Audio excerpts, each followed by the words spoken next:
Video में आपका स्वागत है। आज के इस वीडियो में हम आने वाले पवित्र महीने श्रावण के विषय में जानेंगे। इसकी शुरुआत कब हो रही है, इसमें कितने सोमवार का व्रत रखना होगा, इस महीने का अंत कब होगा, क्या है इस महीने की पूजा विधि, कैसे करें भोलेनाथ को प्रसन्न और क्या है श्रावण मास की कथा, आज के इस वीडियो में हम जानेंगे। वीडियो शुरू करने से पहले यदि आप मेरे चैनल पर पहली बार आए हैं तो चैनल को सब्सक्राइब करना मत भूलिए। चलिए वीडियो शुरू करते हैं।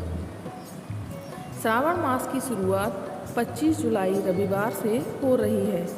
श्रावण में 4 सोमवार पड़ेंगे, यानी 4 सोमवार का व्रत रखना होगा। पहला सोमवार 26 जुलाई को, दूसरा 2 अगस्त को, तीसरा 9 अगस्त को और चौथा 16 अगस्त को। 22 अगस्त रविवार के दिन, राखी के दिन, श्रावण मास का अंतिम दिन होगा। सावन के महीने का हिंदू धर्म में बड़ा महत्व है, क्योंकि श्रावण मास भगवान शिव की पूजा आराधना के लिए विशेष माना जाता है। हिंदू पंचांग के अनुसार यह महीना वर्ष का 5वां महीना होता है और अंग्रेजी कैलेंडर के अनुसार सावन का महीना जुलाई अगस्त में आता है। इस दौरान सावन सोमवार के व्रत सर्वाधिक महत्व बताया जाता है। दरअसल श्रावण मास भगवान भोलेनाथ को सबसे अधिक प्रिय है। इस माह में सोमवार व्रत और सावन स्नान की परंपरा है। श्रावण मास में बेलपत्र से भगवान भोलेनाथ की पूजा करना और उन्हें जल चढ़ाना अति फलदायी माना गया है। शिव पुराण के अनुसार जो कोई व्यक्ति इस माह में सोमवार का व्रत करता है, भगवान शिव उसकी समस्त मनोकामनाओं को पूर्ण करते हैं। सावन के महीने में लाखों श्रद्धालु 12 ज्योतिर्लिंगों के दर्शन के लिए हरिद्वार, देवघर, उज्जैन, नासिक समेत कई धार्मिक स्थलों पर जाते हैं। श्रावण के पावन मास में शिव भक्तों के द्वारा कांवड़ यात्रा का आयोजन भी किया जाता है। इस दौरान लाखों शिव भक्त देवभूमि उत्तराखंड स्थित शिव नगरी हरिद्वार और गंगोत्री धाम की यात्रा करते हैं और गंगा जल को भरी कांवड़ को अपने कंधों पर रखकर पैदल लाते हैं और बाद में वह गंगा जल शिव को चढ़ाया जाता है। सालाना होने वाली इस यात्रा में भाग लेने वाले श्रद्धालुओं को कांवरिया अथवा कांवड़िया कहा जाता है। पौराणिक मान्यता के अनुसार कहा जाता है कि जब देवताओं और असुरों के बीच समुद्र मंथन हो रहा था, तब उस मंथन से 14 रत्न निकले।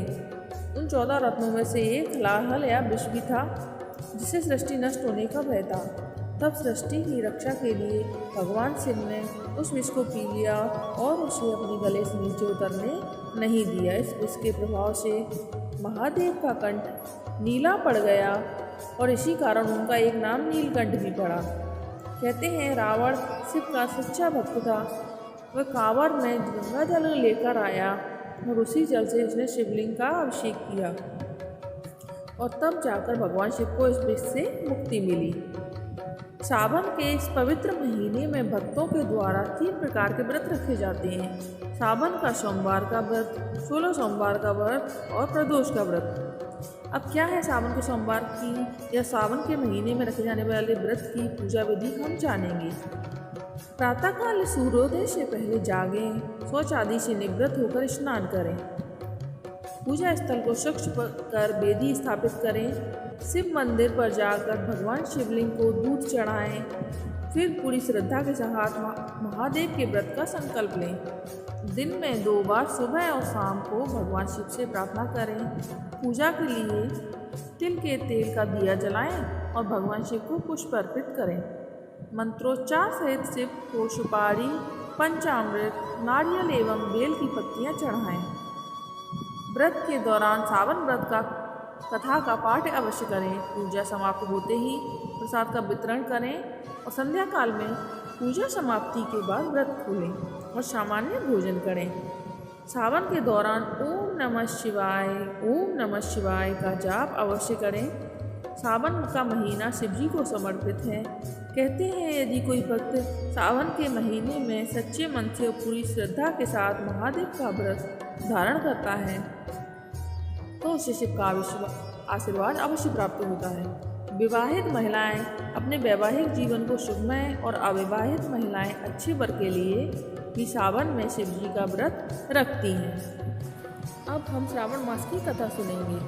प्राचीन काल में एक धनी व्यक्ति था जिसके प्रकार सभी प्रकार की धन दौलत शोहरत थी, लेकिन दुर्भाग्य यह था कि उस एक व्यक्ति के कोई संतान नहीं थी। इस बात से वह हमेशा दुखी रहता था। वह और उसकी पत्नी बहुत बड़े शिव भक्त थे। दोनों ही शिव की आराधना और भक्ति में सदैव लीन रहते थे। उनकी सच्ची भक्ति को देखकर माँ पार्वती ने शिव भगवान से उन दोनों की सूनी गोद भरने को कहा। परिणाम स्वरूप शिव के आशीर्वाद से उनके घर में एक पुत्र ने जन्म लिया, लेकिन बालक के जन्म के साथ ही एक आकाशवाणी हुई कि ये बालक अल्पायु होगा। 12 साल की आयु में ही इस बालक की मृत्यु हो जाएगी। इस भविष्य कथन को सुनने के पश्चात दोनों दंपति दुखी हो गए और संतान प्राप्ति की उन्हें अधिक खुशी नहीं हुई। उन्होंने अपने बालक का नाम अमर रखा। जैसे जैसे अमर बहुत बड़ा हुआ, उस धनी व्यक्ति ने उसको शिक्षा के लिए काशी भेजने का सोचा। उसने अपने साले के साथ अमर को काशी भेजने का निश्चय किया। अमर अपनी मामा के साथ काशी की ओर चल दिया। रास्ते में वह जहाँ जहाँ रुकते विश्राम करते, साधु संतों और ज़रूरतमंदों की सहायता करते, दान दक्षिणा देते, इस प्रकार आगे बढ़ते। इस प्रकार आगे चलते चलते वह उस स्थान पर पहुँचे। वहाँ पर एक राजकुमारी का विवाह हो रहा था। राजकुमारी का दूल्हा एक आंख से काना था। यह बात दूल्हे के परिवार वालों ने राजा से छिपा कर रखी थी। उन्हें इस बात का डर था कि अगर राजा को इस बात का पता चल जाएगा तो शादी उनकी नहीं होगी। इसलिए दूल्हे के घर वालों ने अमर से झूठ मूठ का दूल्हा बनने का आग्रह किया। वह उनके आग्रह को मना कर ना सका। इस प्रकार उसकी शादी राजकुमारी के साथ हो गई, लेकिन वह उस राजकुमारी को धोखे में नहीं रखना चाहता था। इसलिए उसने राजकुमारी को चुनरी में इस घटना की पूरी सच्चाई लिख दी। राजकुमारी ने जब अमर के उस संदेश को पढ़ा, तब उसने अमर को ही अपना पति माना और काशी से लौटने तक उसका इंतजार करने को कहा। अमर और उसके मामा वहाँ से काशी की ओर चल दिए। समय का पहिया आगे बढ़ता रहा। उधर अमर हमेशा धार्मिक कार्यों में लगा रहता था। जब अमर ठीक 12 साल का हुआ, तब वह शिव मंदिर में भोले बाबा को बेलपत्तियां चढ़ा रहा था। उसी समय वहाँ यमराज उसके प्राण लेने पधार गए, लेकिन इससे पहले कि भगवान शिव ने अमर की भक्ति से प्रसन्न होकर उसे दीर्घायु का वरदान दे दिया। परिणाम स्वरूप यमराज को खाली हाथ लौटना पड़ा। बाद में अमर काशी से शिक्षा प्राप्त करके अपनी पत्नी राजकुमारी के साथ घर लौटा। तो इस प्रकार ये थी श्रावण मास में कही जाने वाली कथा। उम्मीद है आपको ये वीडियो और जानकारी अच्छी लगी होगी। यदि अच्छी लगी हो तो चैनल को सब्सक्राइब करना मत भूलिएगा। और यदि आपके किसी भी विषय पर कोई प्रश्न है तो आप कमेंट सेक्शन में कमेंट करके अवश्य पूछ सकते हैं। ठाकुर जी की और भोलेनाथ की कृपा आप सभी पर सदैव बनी रहे। जय श्री कृष्णा, राधे राधे, ओम नमः शिवाय।